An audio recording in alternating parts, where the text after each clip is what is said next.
আসসালামু আলাইকুম। দেখুন আপনারা স্বরাজ গাড়ির চাষ দেখছেন। স্বরাজ গাড়ির চাষ দেখার জন্য কৃষক জমির কোনায় কোনায় বসে থাকে।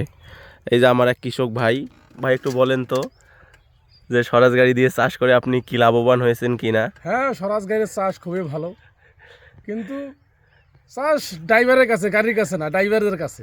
ড্রাইভার যদি ইচ্ছা করে যে স্বরাজ গাড়ি দিয়ে চাষ আরও সুন্দর করবে, আরও সুন্দর করতে পারবে, কিন্তু ড্রাইভাররা কেউ করে, কেউ করে নাই।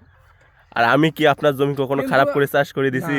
ঠিক আছে, তোমারটা ঠিক আছে, কিন্তু তোমার যে চাষ, এটা সুন্দর চাষ, এটাকে কেউ অন্য কিছু মনে করতে পারবে না, কিন্তু চাষ সুন্দর হয়েছে, আজকে চাষ ঠিক আছে। ধন্যবাদ আপনাকে কৃষক ভাই। আচ্ছা ভাই, আপনি কি অন্য গাড়ি দিয়ে কখনো কি জমি চাষ করছিলেন? না এই না, গাড়ি আমি কখনো অন্য গাড়ি দিয়ে চাষ করি না। আমি স্বরাজ গাড়ি ছাড়া আমার জমিতে আমি কোনো সময়ের জন্য আমি অন্য গাড়ি লাগাই না। স্বরাজ গাড়ি হচ্ছে এক নম্বর গাড়ি, হচ্ছে এইটা যে চাষ ওর উন্নত, চাষের দিক দিয়ে ইয়াটা সেরা, ভালো, চাষের দিক আর দিয়ে চাষের সেরা। দিক দিয়ে খুব খুব সেরা। আচ্ছা, আপনাকে ধন্যবাদ।